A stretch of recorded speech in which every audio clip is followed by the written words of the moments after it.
Everyone, welcome back to my channel to a new blog. এখন সকাল মোটামুটি 9:30টার মতো বাজছে। চলো তাহলে দিনটা আজ এখান থেকে স্টার্ট করি। এবার দেখাই বেলি গাছটা মায়ের কত কুড়ি দিয়েছে দেখো, আর এত সুন্দর ফুটছে না ফুলগুলো, দেখতে খুব সুন্দর লাগছে। এখানে জবা গাছগুলো তো এখনো কিছু হয়নি, আর গোলাপ গাছে দেখো কি সুন্দর একটা পিঙ্ক কালারের কড়ি দিয়েছে, এটা হলে ভালো লাগবে। আর ওই ফুলটা দেখো এখনো কত সুন্দর আছে। আর মা তো আম তেল বানিয়ে নিয়েছে, এখানে রোদে দিয়ে দিয়েছি আম তেলগুলো। একটা জার পুরো ভর্তি হয়েছে আর একটা হাফ হয়েছে, এই দেখো। আমার বাপি কি করতো, পুরো ঢাকনাটাকে লাগিয়ে এমনি এমনি করে এপাশ ওপাশ করে ভালো করে মশলাটা পুরো মাখিয়ে নিয়ে রোদে রেখে দিত। আমিও একই করলাম বাপির মতো, বাপি যেভাবে রোদে দিত আচারগুলো। আজকে তো বাপ্পা এলো, আর আজকে দেখো জেঠিমা মানে কৌশিকদার মা আমার জন্য আম তেল পাঠিয়েছে।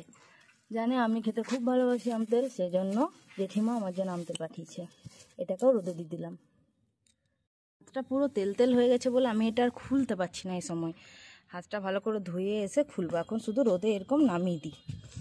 3টে আচার রোদে দেয়া থাক, এখন পরে তোমাদেরকে সব খুলে দেখাবো। এটা বাস, আমার তো গোটা বছরে আম তেলের স্টক হয়ে গেল।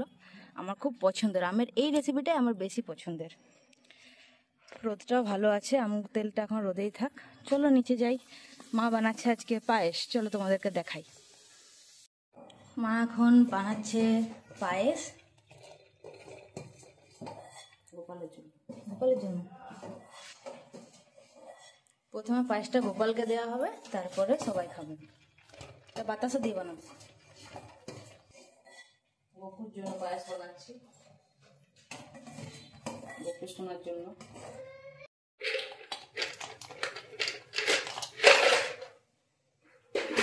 মায়ের এই পায়েসটা বাপ্পা ভাই দুজনেই খুব পছন্দ করে।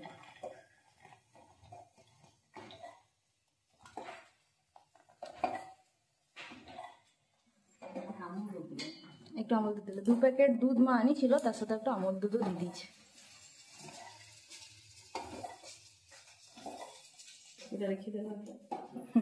কি খাচ্ছ আজকে? আজকে পায়েসটা মা আর বাবু একসাথেই বানাচ্ছে না? আর বাবু পায়েস রান্না করছে। হ্যাঁ তো বাবু করবে, তো বাবু তো পায়েস রান্না করতে জানে তো শোনা। দুপুরবেলা রান্না বসিয়ে দিয়েছি। এখানে ঝিঙে আলু দিয়ে হবে পোস্ত, আর আমার আর বাপ্পার এখন ব্রেকফাস্টে হবে স্মুদি, ওই জন্য দুধ দিয়ে ভিজিয়ে রেখেছিলাম। আর এখানে কলা দিয়ে এটা গ্রাইন্ডারে ঘুরিয়ে নেবো একটু।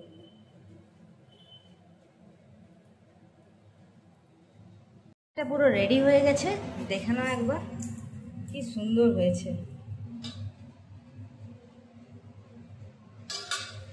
গরম আছে তো, এখন ঠান্ডা হোক তারপরে এটা ঢাকা দেওয়া হবে।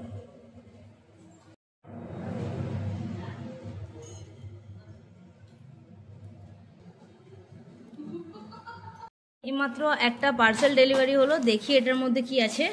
বেটু কি হতে পারে? আচ্ছা দাঁড়াও দেখছি।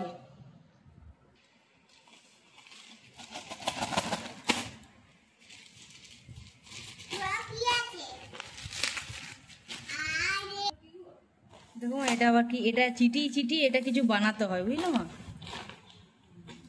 আজ দুপুরের মেনুতে ভাত, ডিম সেদ্ধ, আলু সেদ্ধ, ঝিঙে আলু পোস্ত, মাশরুম, শসা, মায়ের তৈরি আমগুড়, মুগের ডাল, টক দই আর আম।